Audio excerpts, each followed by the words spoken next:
Relationship advice. I, 18 female, found out that my mom, 42 female, has been lying about why my dad, 45 male, abandoned me 15 years ago. I don't know how to move forward. For most of my life I was just raised by my mother, since my father left us when I was 3, and we are very close. My mom has always been vague about the details of the divorce, just that it was very painful and sudden, and that he never had interest in getting custody of me. A couple months ago I was going through documents looking for my birth certificate, and I came across their divorce papers. Surprisingly, my mom was listed as the one who filed for divorce, contradicting her story that he left us. I figured there must have been a reason for this, like him being abusive, but I know that my mom is sensitive about the topic, so I didn't want to bring it up. I asked my aunt, her sister, but I was just told to drop it. It's been bugging me, so I found him on Facebook. His profile was completely private, but his profile picture showed him with a little boy, who must be my brother. I found his business email online, and against my better judgment, I emailed him asking if he would like to meet for coffee. He agreed. Last week we met, and he was completely not what I was expecting. He was thrilled to see me, almost cried, and wanted to hear everything I had been up to for the past 15 years. I asked why he left, and that's when I got his side of the story. Towards the end of their marriage, my father confessed to my mom that he is bisexual, and that during high school and college he had a serious boyfriend. He was ashamed of his orientation, which was why he hid it from my more traditional mom. My mom was angry, but didn't divorce him because of it. After the divorce he began dating his boyfriend again, and my mom freaked out over me being exposed to this. My mom petitioned for full custody, and was granted it. Over the years my father has attempted to reach out to my mom about me, but she has never budged. I asked my mom about what really happened, no BS. I told her dad's side of the story, and she tearfully admitted that it was true. She insists it was not out of anger or bigotry, but because she genuinely believed that it was best for me to stay with her. I am just so shocked still. She lied to me for years, making me think my own father did not want me. My dad and I are reconnecting now, but I have missed so much. Next week I am going to meet his husband and my 7-year-old brother. I live with my mom, but I can't speak to her right now. She is begging me to forgive her, but I'm so angry and I don't know how I'll ever not be angry with her. Now for the top advice. I've never been in your situation, but one thing I'd suggest, given such a big event happening to you, is to give yourself time and allow yourself to not to have to make any decisions for a while. Yeah. I'm saving up, and then I'm going to move out. Even if I end up forgiving my mom, I need space. But other than that, I'm not making any decisions right now. Look, I say this as a gay person. 15 years ago, the culture around sexuality was entirely different from what it is now. Gay was still an insult in 2005. It was still an insult in 2010. Gay marriage hasn't been legal in the US for more than 5 years, and bisexuality is even more misunderstood. It's possible your mother did think she was doing the right thing, and does realize she did the wrong thing, and because of that, I really think how she responds to this new situation should determine how you proceed forward. The reality of being human, is that we make mistakes. Sometimes we make really, really big mistakes, or mistakes that shouldn't reasonably have happened, or a series of mistakes one after the other. Only the people around us can decide if those mistakes are forgivable. There's not a grading system for these things. Talk to her about it. Edit. Yikes, this has turned into a bear of an argument. Glad to be of service stirring the pot, I guess. I'm happy to see this resonated with some folks. Thank you so much for your reply, genuinely. This is wild and you have every right to be upset. Don't let anyone tell you, you shouldn't feel a certain way, or make you rush through the feeling process. Just because someone is begging for forgiveness does not mean you have to grant it immediately. If you are not allowed to experience your feelings, start to finish, they will linger for a lot longer than is healthy for you, or the people in the situation. Enjoy being happy to reconnect with your father, and relish in having a brother. But also allow yourself to feel hurt and betrayed because they are all valid to you. I hope, once you have processed the good and the bad feelings, you are able to reconnect with your mother, but make sure it is on your terms. Hopefully you can come out of this with a bigger and more open family group than you started with. Now for the next story. Updated, I found out I have a daughter who thinks I was her mother's offender. It wasn't forced. What next? Original story. I received an email last week from a woman claiming we are a DNA match, and she is my biological daughter. It was a long and emotionally charged letter. She said she knew she was child of offense, and while she had no desire to form a relationship with me, she wanted me to know that she existed and to understand the pain and anguish I had caused her, and her mother and grandparents. The letter was gut-wrenching. I was shocked, but also skeptical. I have been married 25 years and I have 3 great kids.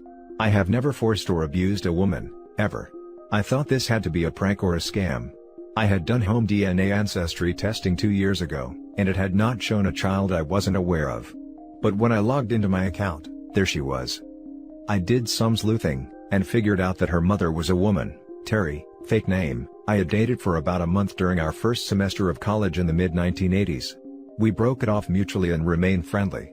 The very last night of the second semester, we hooked up at a dorm party and went to my room and slept together. It was a casual hookup, and I remember it as 100% consensual and very passionate. Also unprotected. Afterwards we went back to the party and had a great time dancing and mingling with friends. We both went home the next morning for summer break. Terry didn't come back to college the next year, which I gave very little thought to since we weren't close, and hadn't bothered to communicate all summer. One of the reasons Terry and I were incompatible was religion. She was Catholic and I'm Jewish. I was not religious, but she had grown up in a strict household. My supposition is that, when she discovered the pregnancy, she told her family she had been forced rather than admitting to premarital intercourse with a Jewish ex-boyfriend. But who knows, maybe she had other reasons. It kills me that I have a daughter in her 30s who has been fed lies about her father. I can't imagine growing up thinking I was a product of offense. That has to be so hard psychologically. I am in pain for a child I didn't even know existed just a few days ago, and who hates me. I have been debating what to do. I have not written back to my daughter. I badly want to tell her the truth, in a way that she can believe, but how? My wife, who has been a rock the last few days, keeps telling me to give this some time and thought. My best friend says I should hire a lawyer. I don't know what to do and it's eating me up. Advice, please. Now for the update. I hired a lawyer. He recommended that I respond to my daughter's email to unequivocally deny the allegation. I wrote her a short message, and described how and when Terry and I met. I was careful not to attack Terry and to offer sympathy. I explained that our dalliance was consensual. A week went by with no response. 2 days ago, my daughter wrote me, and said Terry now claims she was forced a month after she and I hooked up, and that she was told by her doctors that the baby was born premature 8 months later. She's basically saying she was misled by her doctors. I find that very hard to believe, but if it's true, it is awful, and if it's not, I guess it gives Terry a way out without exposing her big lie, which is maybe best for everyone. Yesterday I spoke to my daughter for the first time. She was crying and so was I, so it wasn't easy to say much. Before we hung up, I told her that I loved her because she's my flesh and blood, and I hoped we could get to know each other and meet my grandchild. She sobbed so much after that, and said she's been waiting her whole life to hear those words. My wife and I told our kids about a week ago.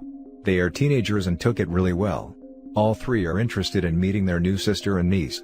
My wife, my beautiful, caring, bestest friend ever. She's been nothing but supportive. She has offered that we invite my daughter and granddaughter to visit over the Christmas holidays, even suggesting we pay the airfare and offer them our guest room. My daughter is going to call me again tonight and I'm going to propose she come, or offer to fly to her if she's more comfortable. We have a lifetime of catching up to do. Meantime, as for Terry, I feel like my daughter and I were robbed, but I really don't want to dwell on it. She hasn't reached out to me and I don't plan to either, though I'm prepared to be cordial if she does, and to listen to her story and be open-minded. Edit, I'm overwhelmed by all the love coming at me from Reddit. Thank you all for your support, compliments and helpful opinions. Really, really. I promise I will post an update. Now for the top comments. Well damn. All I can say is that, I am so glad that you have a wife and 4 kids who are so open-minded. This is a situation that seems like something straight out of a movie, and I cannot imagine the kind of stress and anxiety and sadness, and everything you have been feeling as a result of it.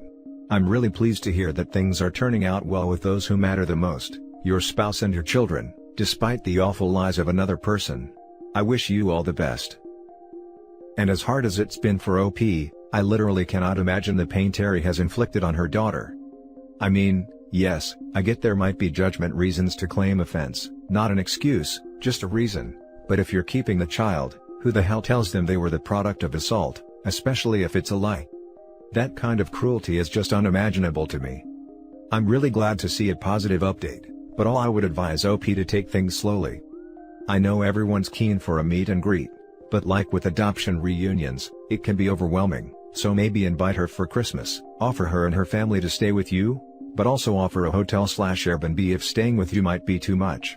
Or if she stays, send the kids to the cinema/mall/sleepover etc., just for the first day, so just the adults and grandchild can get to know each other. I'm an introvert, and staying with a family I'd never met would be way too much for me, even if I was keen to meet them. I just want my own space to unwind, and where I could leave early to have a quick lie down if things become overwhelming. I really hope this works out for you OP, and that you can come to terms with what Terry did to you.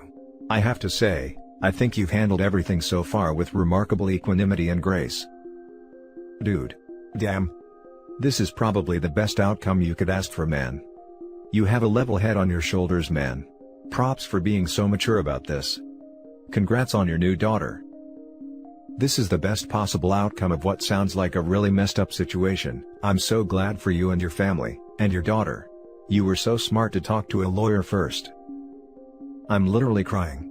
Just imagine being misled for 30 years and then discovering that your father is a caring human being and loves you no matter what, even if you called him a violator because you didn't know better. It also took a huge weight on her shoulders off. Just think about knowing you were product of a bad situation your mother didn't want, and she maybe didn't want you to begin with. But knowing you were made with love and passion, that has to be awesome. Props to you OP, you are a beautiful human being. And that's it for this video guys. If you have thoughts to share, leave a comment below. Don't forget to hit like and subscribe if you like this content. I'll catch you in the next one. Good day everyone.